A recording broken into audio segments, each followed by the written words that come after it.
សម្រាប់បងប្អូនយើងដែលមិនចូលចិត្តញ៉ាំទាបងប្អូនអាចសាកល្បងធ្វើមុខម្ហូបនេះបានព្រោះថាទារបស់យើងធ្វើអញ្ចឹងវាអត់មានក្លិនទេហើយយើងបានរសជាតិឆ្ងាញ់អញ្ចឹងណាហើយមុខម្ហូបនេះគឺយើងយកមកធ្វើ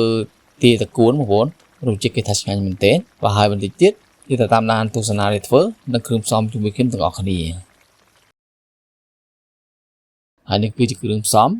មានប៉ុណ្ណឹងហើយឥឡូវយើងមកធ្វើតែម្ដងហើយមុនដំបូងខ្ញុំដាក់ប្រេងឆាក្តៅបន្ទាប់ពីប្រេងឆាក្តៅហើយខ្ញុំយកខ្ទឹមសខ្ញុំច្រាំហើយយើងមករំលីងវាសិនយើងរំលីងខ្ទឹមសឲ្យឈ្ងុយសិនណាហើយភ្លើងឡើងនេះដាក់ម៉ូមក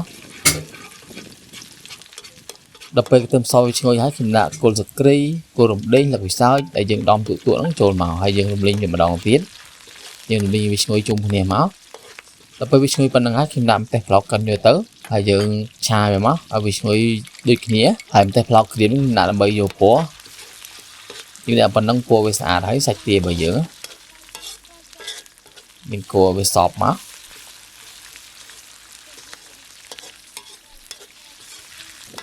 ដល់ពេលវាសប់ប៉ុណ្្នឹងហើយយើងដាក់សាច់ទាយកទៅហើយចំណែកសាច់ទាហ្នឹងគឺខ្ញុំកាប់វាធំល្មមអត់ឲ្យវាតិចតូចពេកទេហើយក៏មិនឲ្យវាធំពេកដែរព្រោះយើងកាប់តិចតូចពេកវាអត់ស្អាតទេបងប្អូនពេលវាឆ្អិនវារួញតូចអស់អញ្ចឹងណា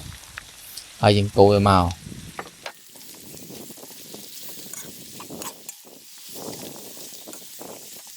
ដល់ពេលខ្ញុំកូរសពប៉ុណ្្នឹងហើយយើងមកផ្សំគ្រឿងដោយមុនដំបូងខ្ញុំដាក់ទឹកត្រីកាពិស្ករសហើយប៊ីចេងខ្ញុំដាក់បន្តិចទេបើសិនបងប្អូនមិនញ៉ាំបាច់ដាក់ក៏បានដែរប៊ីចេងហើយនឹងរ៉ូឌីបន្តិចដែរហើយយើងកូរវាមកកូរឲ្យសាច់វាចូលជាតិនឹងគ្រឿងគ្រើយើងផ្សំបាញ់មិញណា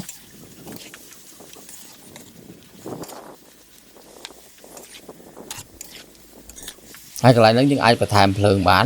យើងបន្ថែមភ្លើងឲ្យខ្លាំងវិញមកហើយយើងកូរអញ្ចឹងបន្តមកទៀតខ្ញុំបន្ថែមទឹកវាបន្តិចដើម្បីរំងាស់វាដាច់ទឹកព្រៃកុំឲ្យវាខ្លោចហើយយើងគ្របគម្របទៅរំងាស់វាដាច់ទឹកព្រៃបានវាអត់មានក្លិនទាបើមិនយើងរំងាស់មិនដាច់ទឹកព្រៃទេវាអាចនឹងមានក្លិនណាដល់ពេលយើងរំងាស់យើងអាសាបើកមើលផងព្រោះថាយើងដាក់គ្រឿងគ្រើហើយវាអាចនឹងខ្លោចអញ្ចឹងបងប្អូនយើងបើកហើយយើងកូរវាមកត្រឡប់ពីត្រឡប់ហើយខ្ញុំដាក់តៅហ៊ូដបខ្ញុំដាក់ប៉ុណ្ណឹងបន្តទៀតយើងកូរវានេះមកដើម្បីវាសព្វគ្នាឃើញតែវាកូរប៉ុណ្ណឹងខ្ញុំថែមទឹកមួយចានទៀតហើយខ្ញុំកូរវាម្ដងទៀតមកឲ្យវាសព្វបាតឆ្នាំងហើយយើងរំងាស់វាម្ដងទៀតមករំងាស់ឲ្យពុះសិន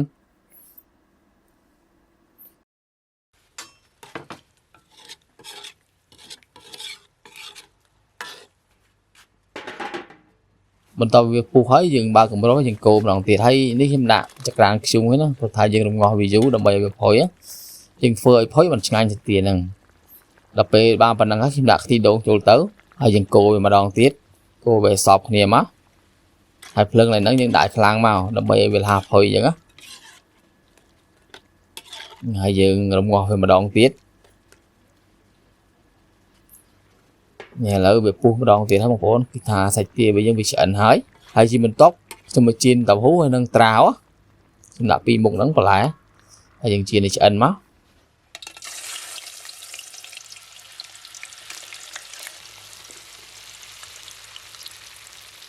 មានដល់ពេលវាឆ្អិនហើយយើងស្រង់វាឡើងសម្រាប់ប្រេងឆាឲ្យអស់ហើយឥឡូវយើងមករៀបដាក់ឆ្នាំងមួយទៀតដើម្បីញ៉ាំតែម្ដង